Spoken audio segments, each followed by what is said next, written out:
खुलुमबाय गिबियावनो नोंथांमोनखौ बयखौबो सोरजिदा क्रिएटिभिटी चेनेलाव बरायनायजों लोगोसे फुंबिलिनि गाहाम हामलायनायखौ बावहरग्रोनाय जाबाय।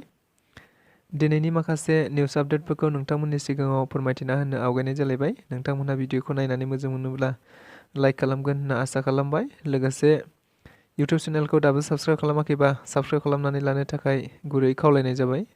थ' बिदिब्ला जोङो भिडिअखौ जागायनोसै।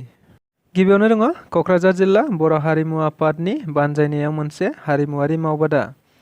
मिथिनाय बायदिब्ला क'क्राझार जिल्ला बर' हारिमु आफादनि बानजायनायाव मैया 23 जानुवारिनिफ्राय लानानै फैगौ 30 साननि थाखाय बर'नि दोरोङारि दामजु जेरै खाम, सिफुं, सेरजा आरो बायदि बायदिखौ दामनायजों लोगोसे बेखौ बानायनायनि सायाव क'क्राझार बागानसालियाव थानाय हारिमु आफादनि मावखुलियावनो मोनसे मावबादा लानाय जायो। मख'जाथावदि बिथांमोनहा खौरांगिरिफोरनि गेजेरजों फोरमायनाय बायदिब्ला बे मावबादाखौ आथिखाल बिटिआर सरकारनिफ्राय रांखान्थियारि हेफाजाब होदों होननाबो बुंथियो आरो बे हाबाफारिखौ बेखेवना होफैयो बिटिआरनि जइन्ट सेक्रेटारि काम टिएचडि कालचारेल डिपार्टमेन्ट मुस्रि फामि ब्रह्मआ बेखेवना होफैयो होनना मिथिनो मोननाय जादों।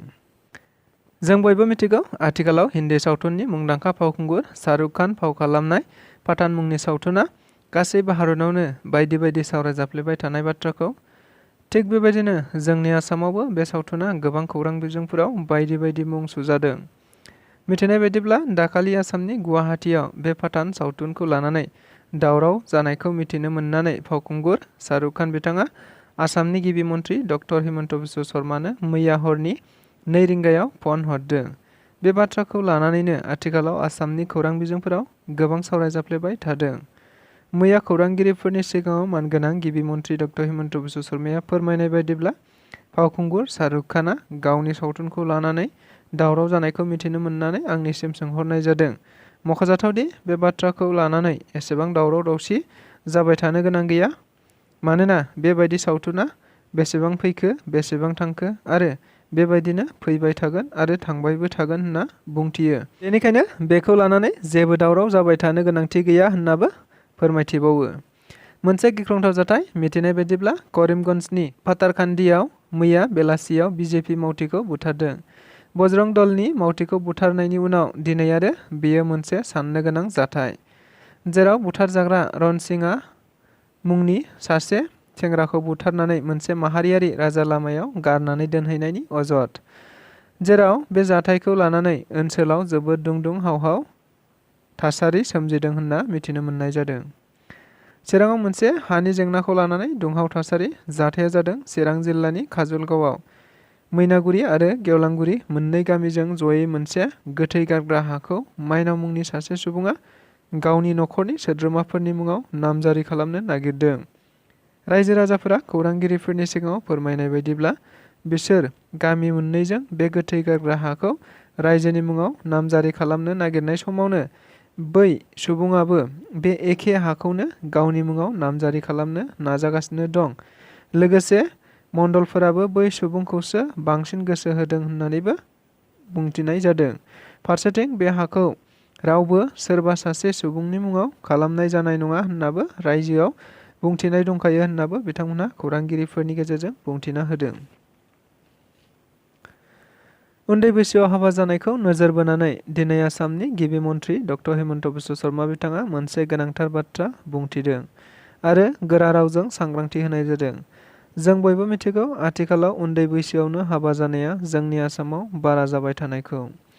मिथिनाय बायदिब्ला बेखौनो नोजोर बोनानै दिनै बिथां गिबि मन्थ्रिया खौरांगिरि मेलनि गेजेरजों बुंथिदों दि 14 बोसोर बैसोनि सिंनि हिनजावसाफोरखौ रावबो हौवाफोरानो बिसोरनि इसिं अंगफोराव आखाइ होनो मोना, आनखि बिनि फिसायाबो होनो मोना। अदेबानि जाय हौवाया 14 बोसोर बैसोनि सिंनि हिनजावसाखौ हाबा खालामनायानो बेहा पस्क' आयेननि मथे दाय जाखायो आरो बे दायनि साजाया जिउ जोबजासिम होननाबो बुंथिबावो। लोगोसे 14 बोसोरनिफ्राय 18 बोसोर बैसोनि हिनजावसाखौ हाबा खालामोब्ला प्रहिबिशन अफ चाइल्ड मेरिज एक्ट 2006 नि जोहै हमनाय जागोन, जायनि साजाया 2 बोसोरनि साजा मोनबाय थागोन होनना गोरा रावजों बिथाङा बुंथिबावो। सासे बर' भारतारि रौनिया थैदों। मिथिनाय बायदिब्ला काश्मीरनि लादाखआव गुसु सुहाबनायनि जाहोनाव गुजुनाय आरो गगा मोननायजों सासे भारतारि रौनिया बर' सुबुङा रुंसारि जानो गोनां जादों होननानै मिथिनो मोननाय जादों। मख'जाथावदि 31 नं राष्ट्रीय राइफल्सनि junior commission officer Jaikhlong Musahary Udalguri जिल्लानि होननानै मिथिनो मोननाय जादों आरो बिथां जायख्लं मुसाहारिनि गोथै सोलेरखौ मैया न'सिम लाबोनाय जाबाय होननानैबो खौराङाव मिथिबावनाय जादों। शाहरुख खाननि पाठान सावथुनखौ लानानै आसामाव आरोबाव मोनसे गोख्रों फिनजाथाय। दायो आसामनि खौरां बिजोंफोराव शाहरुख खानआ आसामनि गिबि मन्त्रि डक्टर हिमन्त बिश्व शर्मानो फन हरनायखौ लानानै बायदि बाथ्रा गोसारबाय थानाय समावनो आरोबाव गाव सैत्य बादि गुरु चित्तरन्जन बरानि मोनसे बेंफोरसार बिबुंथि। मख'जाथावदि बिथाङा फावखुंगुर शाहरुख खानखौ बुंदोंदि शाहरुख खानआ सोर? बियोथ' सासे फावखुंगुरसो। रां होयोब्ला सोरनिबा हाबायावबो मोसागोन आरो रां होयोब्लानो बियो जिबो खुगोन।